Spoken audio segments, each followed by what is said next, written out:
L'émission Coup de tête vous est proposée par la boutique Trinquant, située au 35 rue des Martyrs de Vingry à Saint-Étienne. Trinquant, le magasin des amoureux des verres, dédié au food vintage et à la culture stéphanoise. Également visible sur trinquant.fr.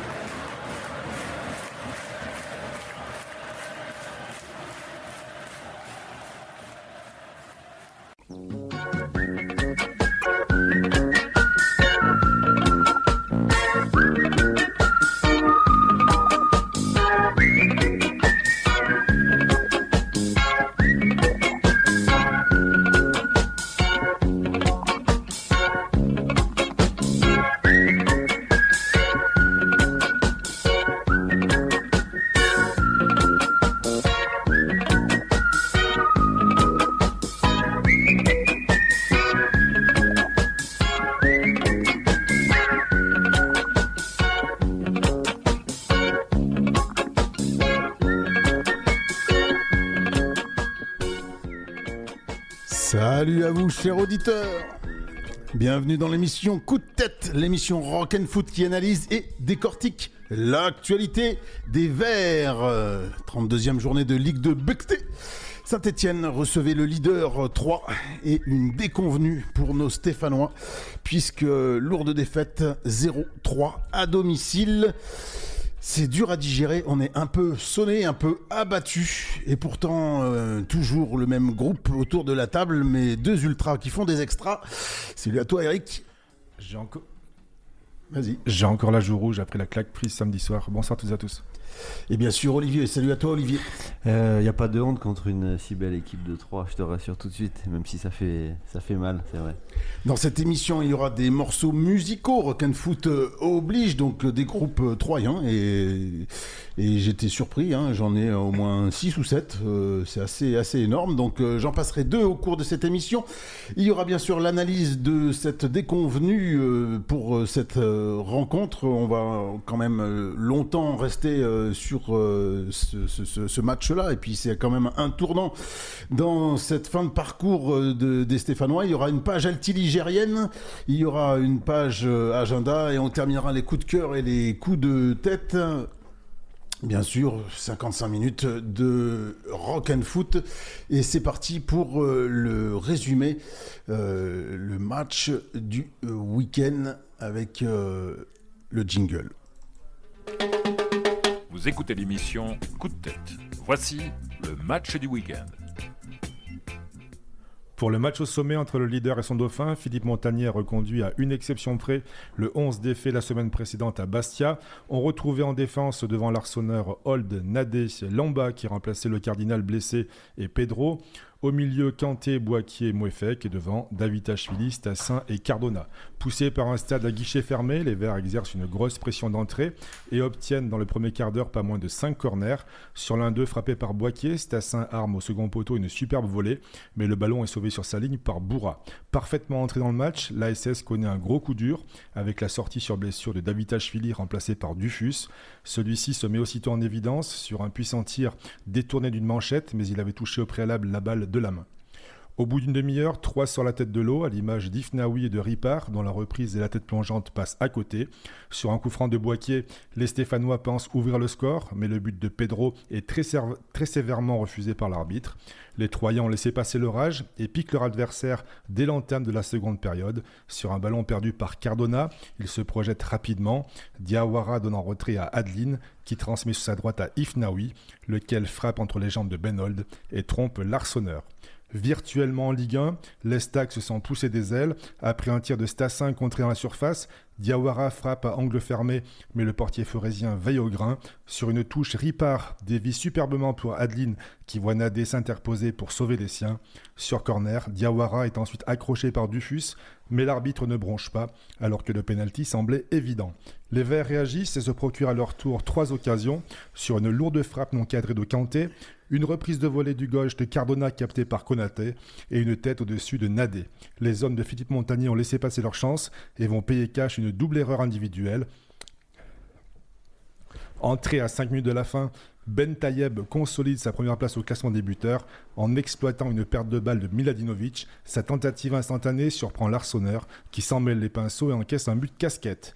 Proche de réduire l'écart par Stassin, dont la très jolie frappe trouve l'équerre de la cage de Konaté, l'ASS boit au contraire le calice jusqu'à Lali. Sur un ballon récupéré dans leur surface, les Aubois orchestrent un contre éclair et El Idrissi centre au cordeau pour De Tourbé, qui ouvre son pied pour crucifier l'Arseneur. Et 1, et 2, et 3-0 pour 3 qui valide son ticket pour la Ligue 1 en attendant le titre de champion.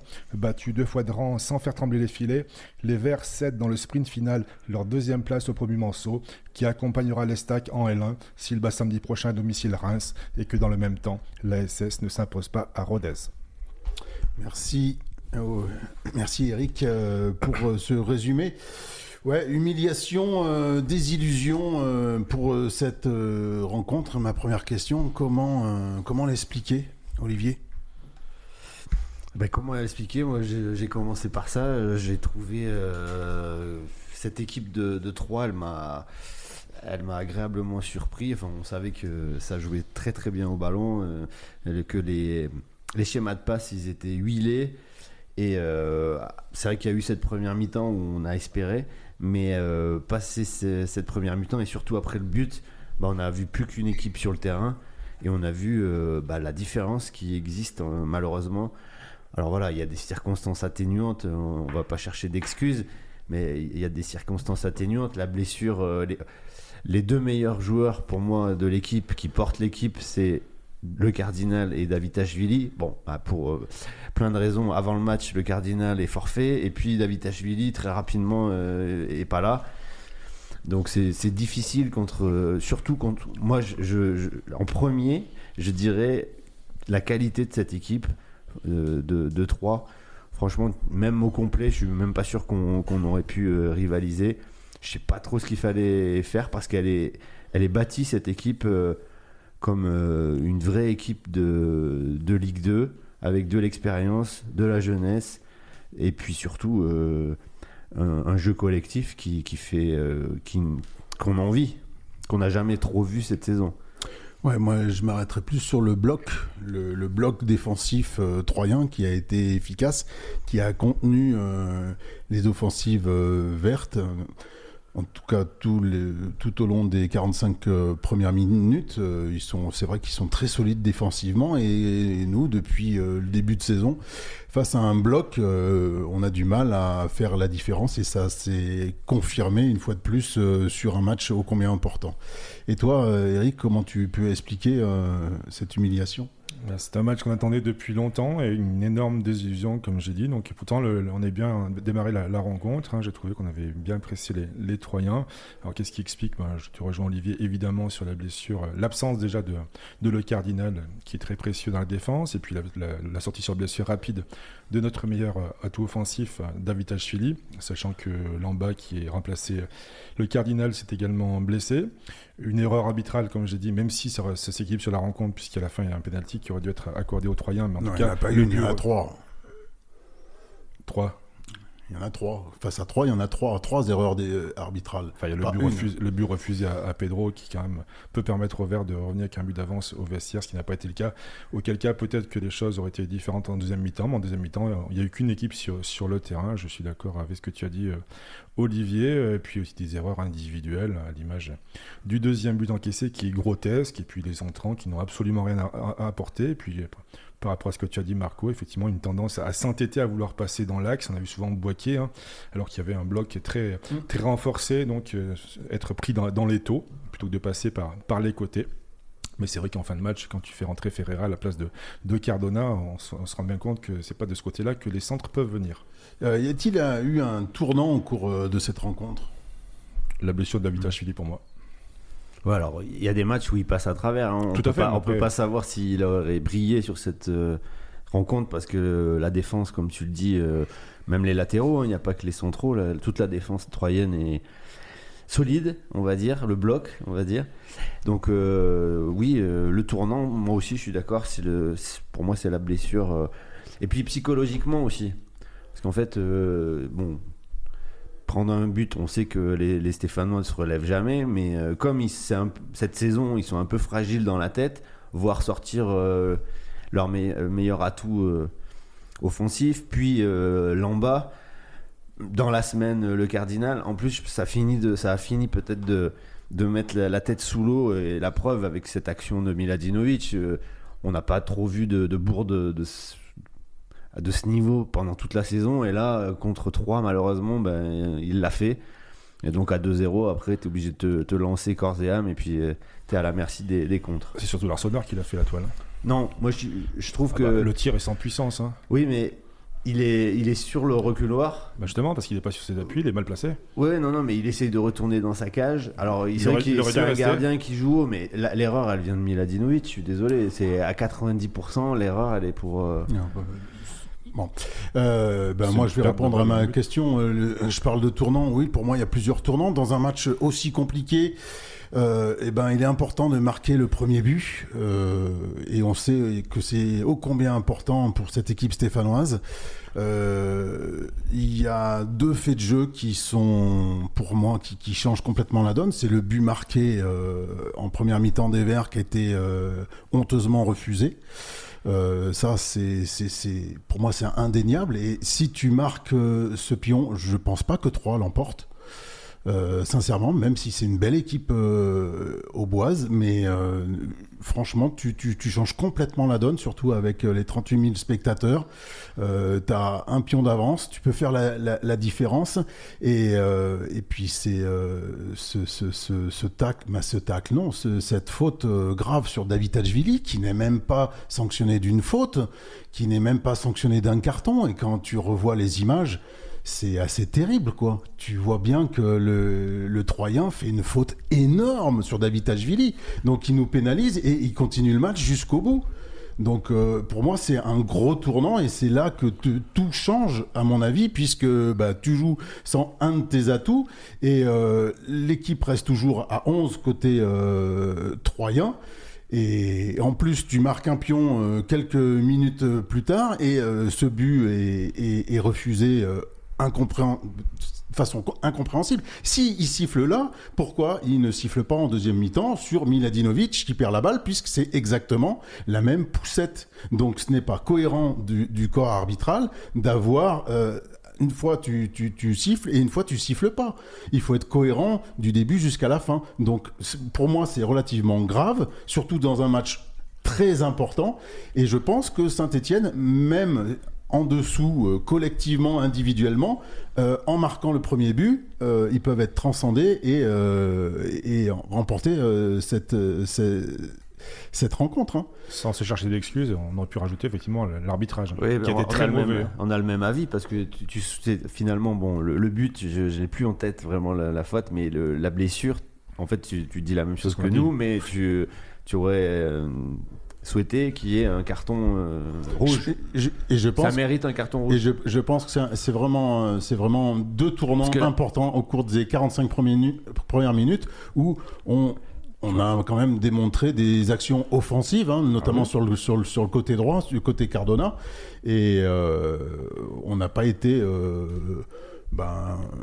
en dessous, en fin de compte, pour ce rendez-vous. Moi, j'ai trouvé ces 45 premières minutes plutôt correctes, et même s'il n'y a pas eu énormément de frappes au but, mais en tout cas, il y a ce but marqué qui nous est refusé.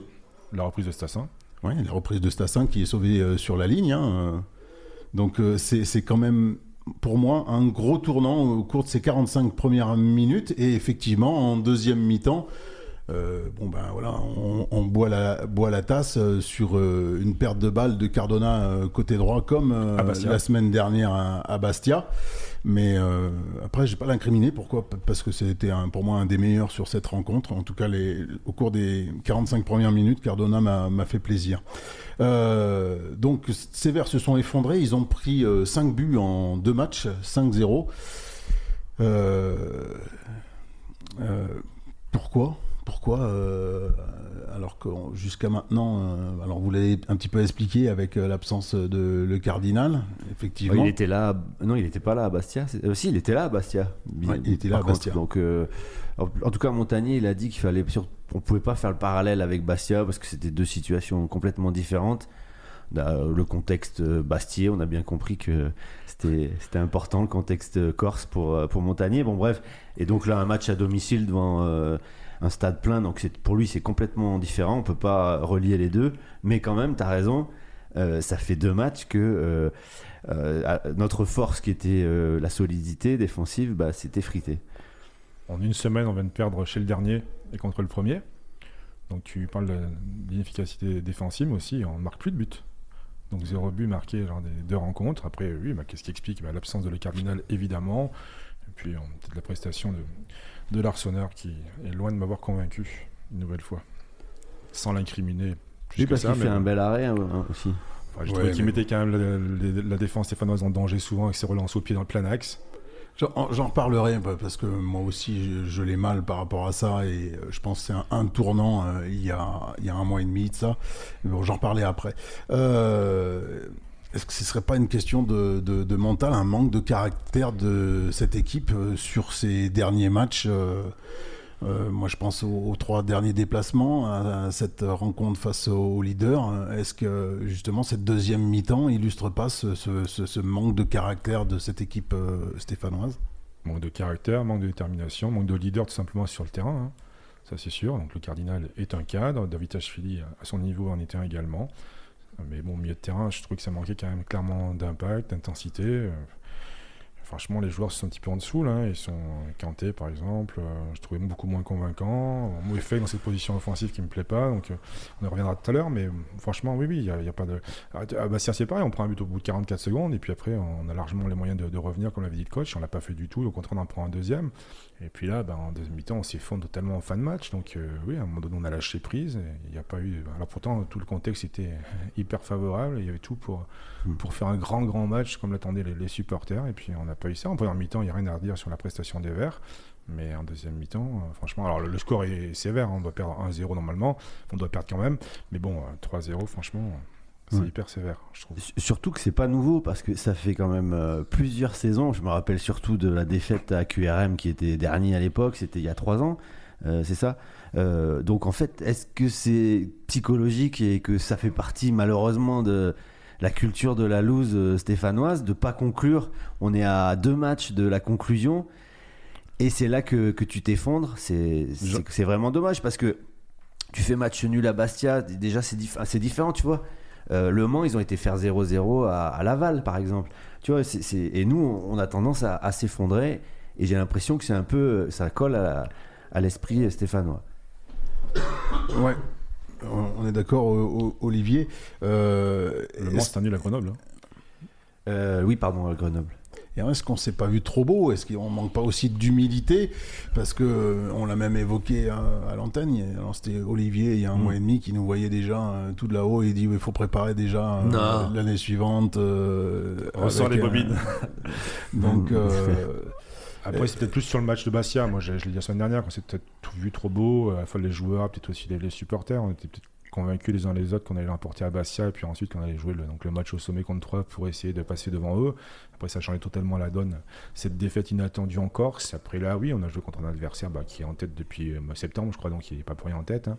Mais bon après franchement c'est une deuxième mi-temps moi qui est assez inquiétante je trouve. Donc, et puis après les entrants sur le banc on n'a rien apporté donc une fois qu'on perd 2 joueurs clés, un avant la rencontre et l'autre au bout d'un quart d'heure de jeu, et puis après on sent que pourtant on se crée des occasions malgré tout, donc franchement ils ont quoi, 4 tirs cadrés je crois, ils marquent 3 buts quasiment.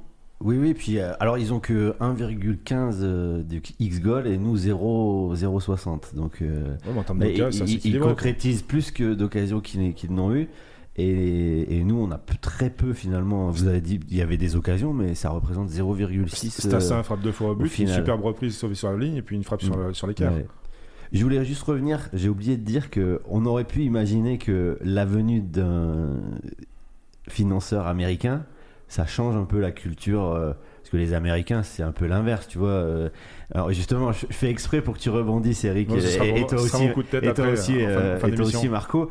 On pouvait imaginer que cet apport d'une autre culture américaine, nord-américaine, la culture de la gagne, ça aurait pu nous faire basculer psychologiquement avec devenir une équipe de la win et non plus de la lose. Mais malheureusement, force est de constater que pour l'instant, ça n'a pas encore changé du tout les mentalités. C'est mal connaître Saint-Etienne. Est-ce que vous incriminez notre coach Est-ce que vous pouvez lui reprocher sur cette rencontre quelque chose Est-il fautif tout simplement? Pour une fois, oui, pour moi. S'entêter à mettre Moefek dans cette position aussi avancée, je ne comprends pas.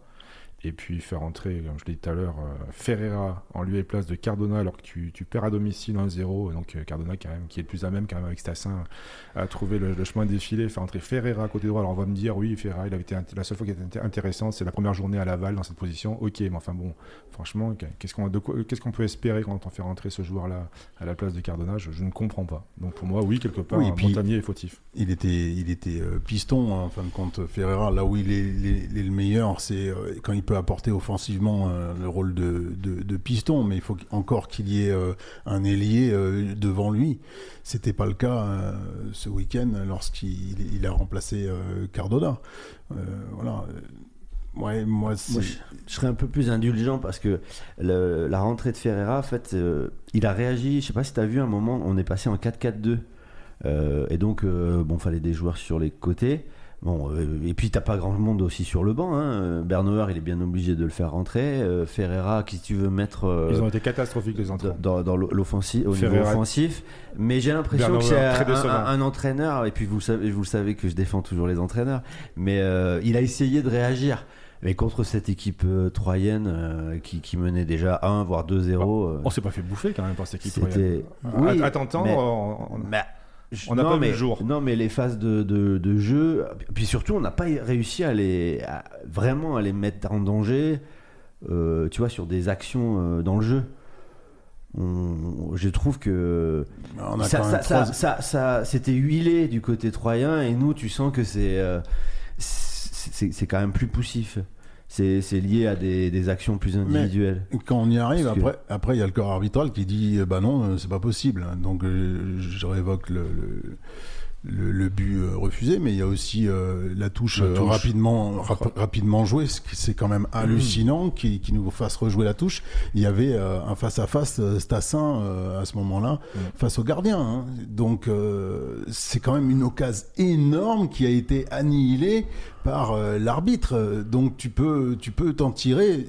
Déjà à la mi-temps, tu peux au moins mener un but d'avance. Et c'est énorme de complètement changer la donne. Donc non, et sans aucune raison. Parce qu'on rappelle qu'une touche, il n'y a pas besoin de signal de l'arbitre, il y a juste à être au bon endroit. Voilà. Il était au bon endroit. Donc tu peux te poser des questions. Mais pourquoi il fait ça à ce moment-là dans un match ô combien important? 3, on a quand même été sacrément vernis par l'arbitrage. Oui, depuis le début de saison, et c'est un facteur essentiel pour monter en Ligue 1, et ça, je suis persuadé que le jour où ça changera, effectivement, je pense qu'on sera au sommet de championnat de Ligue 2 ou de Ligue 1, ça j'en suis persuadé, mais vraiment.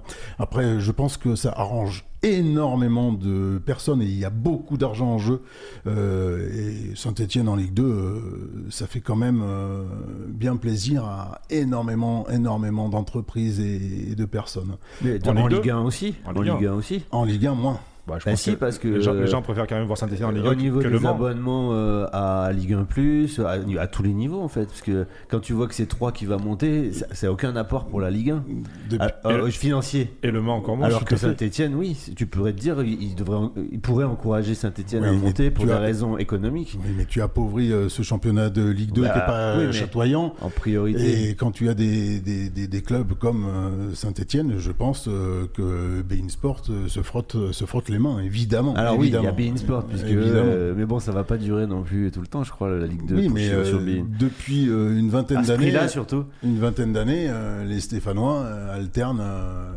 Ligue 2, Ligue 1, et il y a beaucoup de personnes qui apprécient Saint-Etienne de les voir à ce niveau-là. Ça fait bien plaisir. Ça donne une jolie image du championnat de Ligue 2. Voilà, vous êtes bien dans l'émission Coup de tête, l'émission Rock and Foot, et on revient sur cette lourde défaite à domicile face au leader troyen.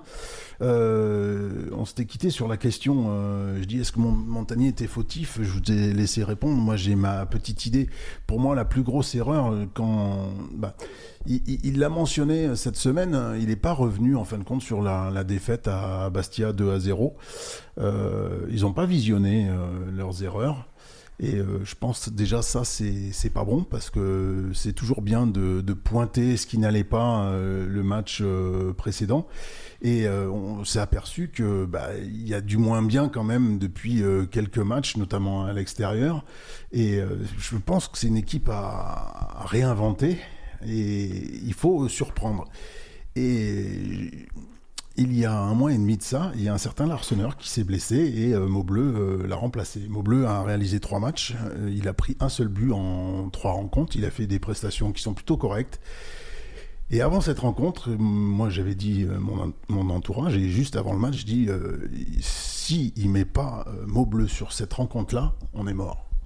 Et bizarrement, l'Arseneur est complètement passé à travers cette rencontre, et on peut le pointer du doigt sur sa prestation de samedi, parce que voilà, il fait quelques arrêts de temps en temps, mais il est souvent pas au rendez-vous. Je suis désolé, mais il est pas au rendez-vous, et je pense que moi qu'un joueur comme ça, ça peut changer la donne, parce que c'est un joueur clé. Hein, le gardien, et tu peux en fin de compte rebooster ton équipe, quoi. Et puis le capitanat aussi, ça peut se passer au milieu de terrain. Tu peux mettre Boaquier, voilà, et qui prend beaucoup plus de rôle, ou un certain Nadé, hein, qui peut haranguer ses défenseurs. Et finalement, il n'y a rien eu de tout ça, et on a assisté un petit peu au même scénario qu'à Bastia, hein, avec un bloc défensif, même si c'était à domicile pour les adversaires, et on a essayé de passer par l'axe, comme à l'époque d'Orneland, et voilà, on s'est cassé les dents dessus, et il a fallu en fin de compte une erreur de la part des Stéphanois, et comme à Bastia, et puis ça fait un pion, et ainsi de suite, et ainsi de suite. Et quand tu marques pas le premier but, on sait que cette saison, les Verts, c'est compliqué, et ça s'est confirmé. Concernant Larseneur, Olivier, je me rappelle qu'il y a quelque temps, tu avais fait remarquer qu'il gesticulait pas mal, en fait, qu'il transmettait une certaine forme de nervosité, contrairement à ce qu'a montré Maubleu. Donc oui, et puis je trouve, et puis il prend un carton juste avant de faire cette erreur, hein, comme s'il était sorti de son match, l'erreur qu'il commet ensuite, donc sur le deuxième but, qui scelle le sort des Stéphanois. Donc ouais, je te rejoins par rapport à ça. Donc c'est vrai qu'il dispose d'un certain statut puisqu'il est capitaine, hein. Et donc voilà, le coach a tué tout suspense, alors qu'à un moment donné, il avait laissé plus ou moins entendre que Maubleu pourrait être reconduit, en disant que finalement, non, c'est un des patrons du vestiaire, apparemment, qui joue très bien ce rôle dans le vestiaire, mais après sur le terrain aussi, les paroles c'est bien, mais après il faut des actes sur la pelouse, et là pour l'instant, on les a pas, donc il a fait un arrêt dans la rencontre face sur le tir à l'angle fermé que j'ai mentionné tout à l'heure, Diawara, mais sinon, en dehors de ça, moi, je ne l'ai pas trouvé du tout à son aise, et puis il est passé à travers. Pour moi, il est clairement fautif sur cette défaite. Question, et maintenant, on fait quoi? Il reste 2 journées. Un déplacement à Rodez. Sachant qu'on a dilapidé notre avance, même à différence de but, hein, parce que ça peut coûter cher le 3-0. On a un point de retard maintenant, c'est ça, hein, tout à fait, face au Manceau. Et Le Mans reçoit Reims et se déplace pour la dernière journée à Bastia. Donc il faut espérer un faux pas des Manceaux. Moi, j'y crois pas une seule seconde. Il faut absolument gagner à Rodez, c'est ça qui va être compliqué, quoi. Que le Mans se fasse accrocher à domicile par Reims, c'est plausible pour moi. Mais il faut absolument que les Verts l'emportent samedi prochain. Je suis assez d'accord. De toute façon, on n'a pas le choix. Si on gagne les 2, on a vu qu'à Bastia, c'était pas si simple. Et puis, de toute façon, il faudra enclencher une dynamique positive, y compris pour les barrages. Si on attaque les playoffs avec une spirale négative, on va pas aller bien. Nous vois mal aller gagner à l'extérieur, parce que c'est parsemé d'embûches les playoffs.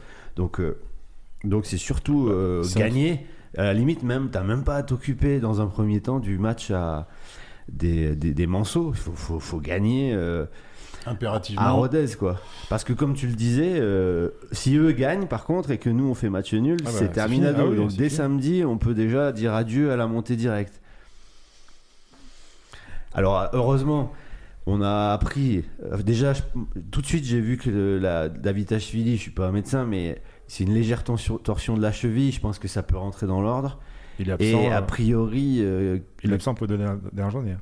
Il peut revenir pour les playoffs. moi je pense qu'il va revenir avant. C'est plutôt le cardinal par contre. Non, mais je pense à Davitashvili. Et le cardinal, il est sorti, ils l'ont sorti du frigo là. Il court.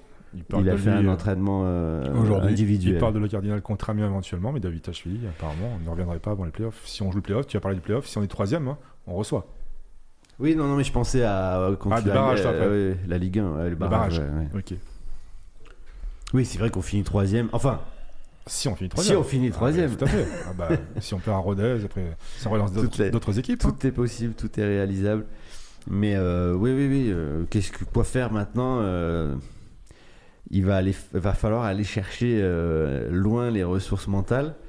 Mais ce match à Rodez peut servir de déclic. Hein. Ils n'ont pas perdu depuis quand ? Depuis décembre, c'est ça ? 18 matchs. Ouais, donc tu vois, tu gagnes à Rodez, qui n'a déjà pas perdu depuis des mois, ça peut quand même servir de déclic. Et voilà. Alors, le pourcentage de chance de monter direct, je serais curieux de savoir votre avis. Moi, je fixe encore à 30. allez, ouais, un peu plus. J'allais dire 40. Et Rodez, il faut signaler, oui, ils se sont inclinés 2 fois à domicile. C'était en septembre, hein, c'était contre Pau et contre Clermont, je crois. Donc ça date, hein, ça tourne plutôt bien du côté de Rodez à domicile. Et après, voilà, ils jouent aussi, donc ils sont 6e, ils jouent aussi pour jouer les barrages. Donc il y aura de l'enjeu pour cette rencontre. C'est alléchant, hein, comme ça. Hein. Surtout qu'on a des blessés encore une fois. Hein. Si on était au complet encore. Ouais, je vous présenterai Rodez dans l'agenda. Mais cette rencontre face à 3, elle fait très très mal parce que voilà, on y croyait tous, on pensait que simplement en l'emportant, c'était fait quoi. Des claques on en a prises, mais celle-là elle fait mal franchement. Celle-ci, elle fait vraiment mal et ouais, quelle déception à Geoffroy Guichard samedi soir. À la sortie, c'était vraiment plombant et voilà, c'est Saint-Étienne, c'est comme ça, il faut faire avec. Les verres à moitié pleins, Moi messieurs. j'ai beaucoup aimé en première mi-temps Ben Holt, qui était très en jambes, j'ai trouvé. J'ai aimé Boaquier, hein, qui pour moi offensivement a été le joueur qui a le plus tenté, même si comme je disais tout à l'heure, il s'est un petit peu entêté à passer dans l'axe. Voilà, c'est les 2 joueurs que j'en sortirais. Puis après, s'il en fallait un troisième, ce serait Nadé, parce que défensivement, c'était le plus costaud. Il sauve une balle de but, hein, comme je l'ai mentionné tout à l'heure. Et puis, il met une tête un petit peu au-dessus de la cage. Donc voilà, en tout cas, une belle première mi-temps de Ben Holt. C'est la première fois que je le vois aussi virevoltant, aussi avec les jambes en feu, j'ai trouvé. Hein. Et tu crois pas qu'il aurait été plus judiciable de le mettre sur l'aile gauche? C'est ce que j'ai dit plutôt l'autre fois. Le coach disait qu'il n'y avait pas de solution devant. Alors là, Dufus, pour une fois, il a eu beaucoup de temps de jeu, Dufus. Il n'a rien fait. Hein. Mais oui, mais il n'est pas à sa place. Oui, mais bon. Il n'est pas à Il sa a place. un tir avec une main au préalable. Donc, Dufus, faut le mettre avant-centre. Voilà, faut le mettre en pointe à la place de Stassin. donc la blessure de Davitashvili a fait que pour une fois, on a pu le voir. Mais après, offensivement, c'est sûr que maintenant que Boaquier joue au milieu de terrain et que Ben Holt joue arrière-gauche, forcément, il reste que Dufus comme solution offensive. C'est pour ça que je parlais de surprendre, de changer les choses. Et je pensais vraiment que Montagnier allait tenter des coups de poker sur cette rencontre, quoi. Et pour moi, il fallait vraiment faire quelque chose. Et oui, tu à la place de Ben Holt, tu mets Apia ou tu mets Pedro à gauche et Apia à droite. Tu essaies de te débrouiller, quoi, et proposer effectivement un Ben Holt qui est virevoltant sur son côté, mais trop défensif, puisqu'on le positionne en latéral gauche. Mais voilà, t'aurais pu changer, surtout qu'on s'est entêté dans l'axe et que ça soit Mouefek, que ça soit Miladinovic qui est rentré, qui perdent trop souvent les ballons et ils sont trop imprécis dans les passes. Et il faut écarter le jeu, il faut utiliser la largeur du terrain et on le fait pas assez. Et c'est malheureux. Ou sinon, on joue au hand là et on fait latéralement de gauche à droite sans. Moi, mon petit bouchoir, il me manque. Alors, par contre, pour revenir sur ce que tu disais, bon, à son corps défendant, à Montagnier, la mission qu'il avait, c'était stabiliser la défense. Cette saison, on avait enfin réussi à stabiliser une défense. Bon, il y a des blessés dans l'axe, mais je veux dire, t'as 2 latéraux qui donnent satisfaction. Si tu bouges ça, surtout pour t'as aucune certitude sur les joueurs à la place que tu vas mettre à la place. Et puis en plus, Ben Hold, on a vu qu'offensivement, c'est pas un gars qui a il a une frappe où il peut marquer, hein. Et il rate complètement. Je sais pas si vous vous rappelez de cette occasion, il marque pas, quoi. À part en coupe contre côté moins. Ouais. Un quadruplé. Merci. Non, mais après, tu as raison. C'est difficile de bouger à la ligne défensive, quoi. C'est plus le recrutement qu'il meurt. Avec tous ces joueurs qui finalement apportent rien, ils sont sur le banc, et puis voilà, je pense bien sûr les 2 latéraux, c'est deux grosses erreurs de casting, hein. On n'en finit pas de constater que le recrutement statistique avec ça nous mène nulle part. Mais ça ne nous surprend pas. Mais une fois que tu as fait l'erreur, tu vas pas. En janvier, bon, on a eu un petit un réajustage avec le Cardinal, mais bon, voilà, c'est vrai, le Cardinal, c'est peut-être pour ça qu'il n'était pas titulaire à Brest. C'est peut-être un joueur fragile aussi, hein. Mais c'est malheureux. Et puis sur Dufus, alors c'est pareil, je le défends un peu parce qu'il sait ce que tu dis, il le sait, Montagnier. Et à un moment, il a dit, je sais pas si vous avez vu, ils ont joué en 4-4-2, donc il a mis Dufus et Stassin à 2 devant, tu vois, plutôt plus central, plus dans l'axe. Après, on va taper sur Montagnier, hein. Avec le boulot formidable qu'il a fait, on serait même pas en train de parler éventuellement de monter. Ah bah oui, parce que sans lui, hein. On serait 6, 7, 8e. Ouais. Mais bon, moi le mot bleu, je l'aurais mis. Bon allez, on va enchaîner avec une page altiligérienne avant de revenir à l'agenda des Verts. Vous écoutez l'émission Coup de tête. Tout de suite, voici la page Haute-Loire. Allez, National, toujours dans la course à la montée avec respectivement 1 et 3 points de retard sur le podium au coup d'envoi. Le Puy et Versailles comptaient sur cet affrontement vendredi pour réaliser une grosse opération. Le coach Pono avait procédé à 2 petites rotations dans son 11 de départ. Le premier changement était contraint puisque Adélaïde devait déclarer forfait sur front de l'attaque. Il était suppléé par Nsinghi qui retrouvait une place titulaire et formait la doublette avec Rodriguez. Le technicien faisait aussi le choix de densifier son milieu de terrain en titularisant Akal à la place de Gauthier. L'objectif était de retrouver de l'allant offensif et de relancer la machine après 2 matchs sans succès. Allez, donc les ciels et blancs au coup d'envoi et avec un certain Nsinghi qui jouait tous les bons ballons et il jouait des épaules pour secouer la défense adverse, et l'ouverture du score Ponote au quart d'heure de jeu venait d'ailleurs du Congolais Nsinghi sur une longue touche dont j'ai évoqué plusieurs fois à l'antenne de Moussa Fati, l'attaquant dévié au second poteau vers Clément Rodriguez qui dominait aussi les débats dans les airs pour conclure de la tête, donc à la 15e minute de jeu, 1-0 pour les Pono. À la demi-heure de jeu, réaction des visiteurs sur un corner venu de la droite. L'imposant Versaillais Atsumo s'était imposé pour placer une reprise détournée dans le but de Carvalho qui ne pouvait rien. À la demi-heure de jeu, 1 partout. Mi-temps sur ce score nul. Et Clément Rodriguez s'offrait au retour des vestiaires un doublé. Là encore, c'était un but que le duo sur le front de l'attaque allait se chercher. Nsinghi était une nouvelle fois passeur décisif, cette fois en adressant un bon centre au second poteau que son coéquipier reprenait parfaitement de volée à la 54e minute de jeu. 2-1 à ce moment-là. Peu après l'heure de jeu, le danger revenait sur le but versaillais avec un Rodriguez qui se retrouvait toujours dans les bons coups et qui aurait pu se muer définitivement héros du match. Le buteur profitait d'une énième déboulée de Moussa Fati sur le côté gauche et d'un centre pour ajuster sa tête.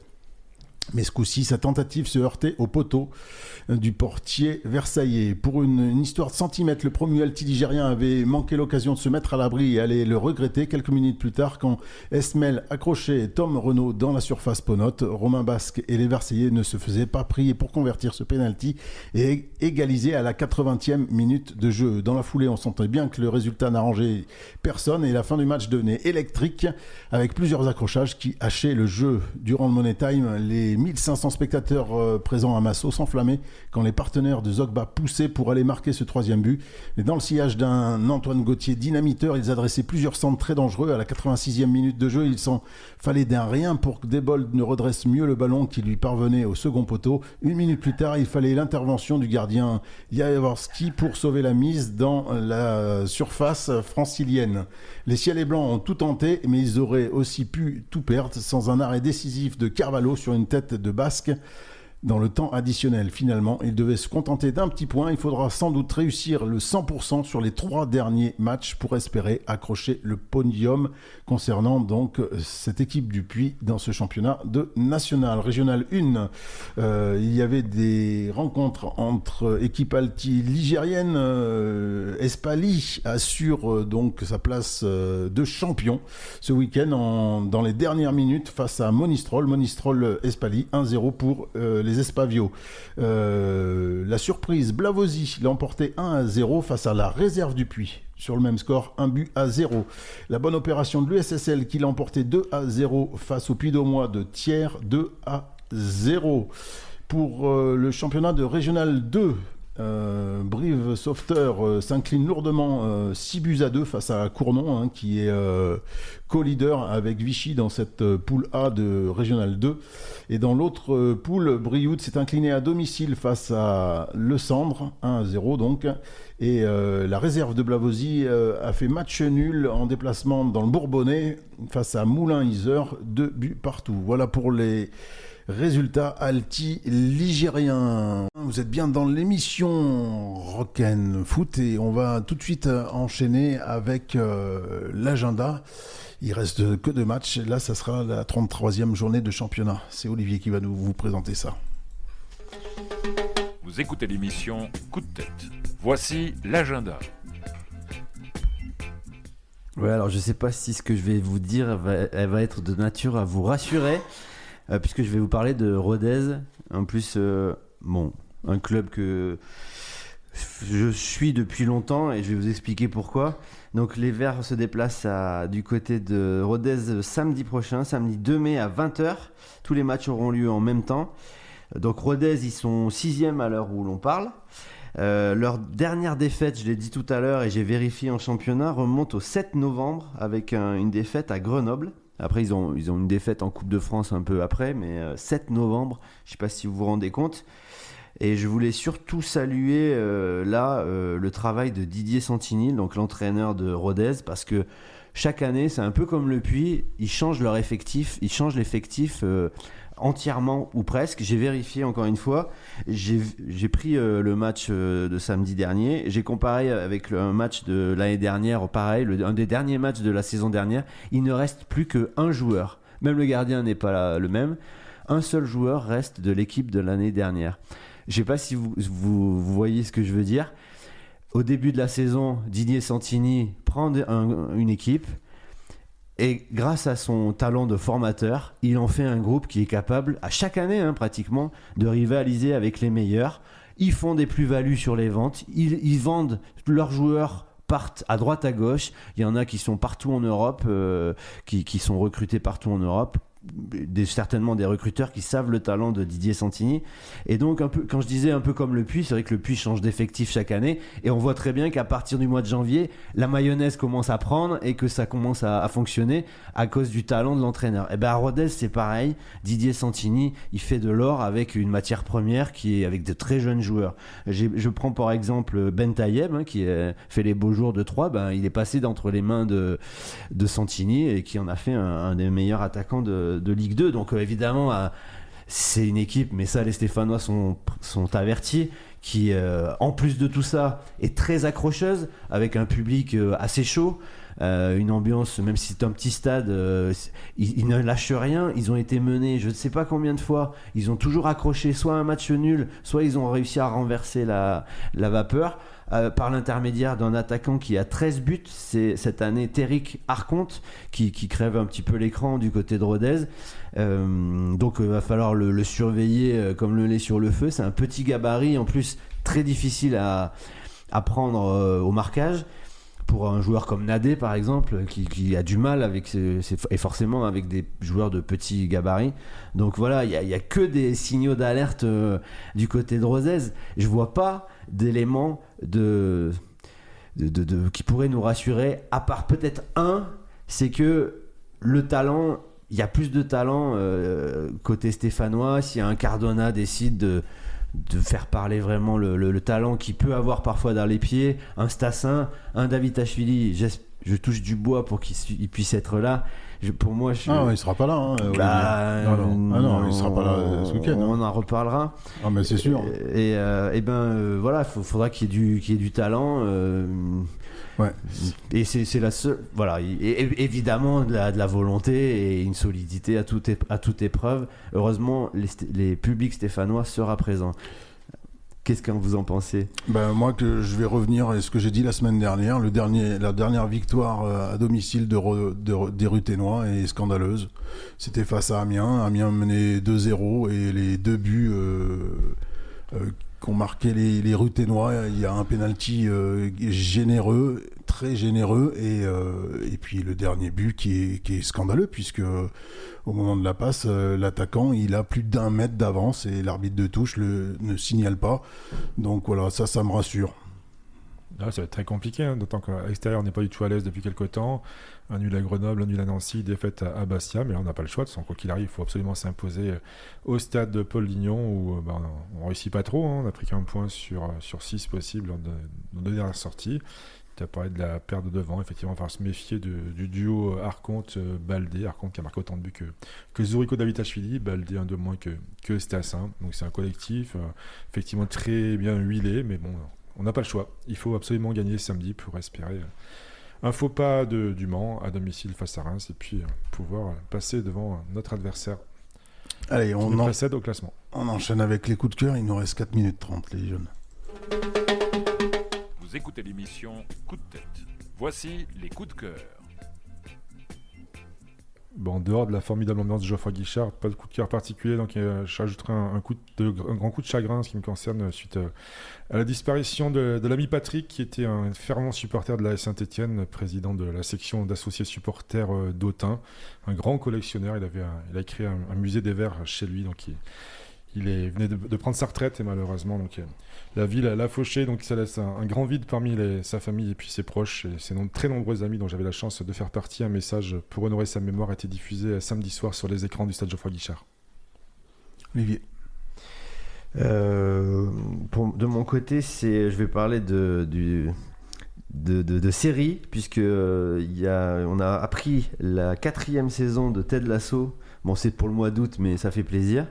Et puis un documentaire sur Johan Cruyff qui va bientôt passer, beaucoup plus tôt celui-ci, qui paraît-il est du même acabit que Maradona 86, qui était très bon. Il y a vraiment des choses très mauvaises sur Maradona, mais là c'était pas mal. Je sais pas si vous l'avez vu, où on voit des vraies images pendant la Coupe du Monde, mais pas forcément des matchs. On le voit avec ses coéquipiers et tout ça. Et là ça sera pareil, ils ont récupéré 4 heures d'interview de Cruyff et ils vont mettre ça en musique avec des images d'archives.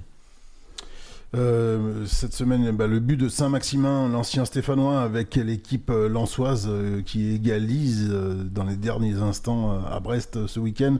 J'ai aimé les tifos ce week-end à Geoffroy Guichard, ainsi que tous les soutiens contre l'éventuelle dissolution de nos deux groupes ultra.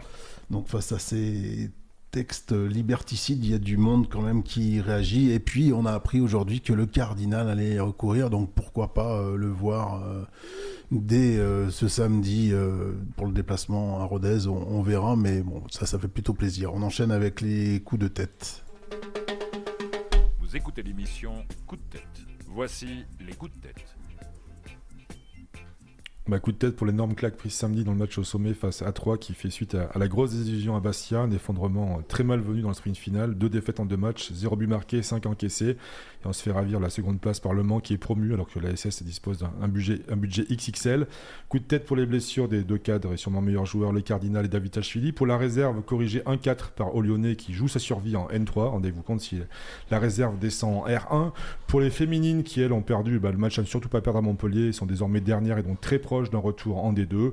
Les U19, les U17, eux de leur côté n'ont jamais été aussi mal classés depuis 10 ans, donc comme vous pouvez le constater, tout va bien à la SS, sûrement l'effet Kilmer. Tout à fait, Olivier. Je te laisse la parole. Effectivement, je reviens sur ce que tu viens de dire, Eric.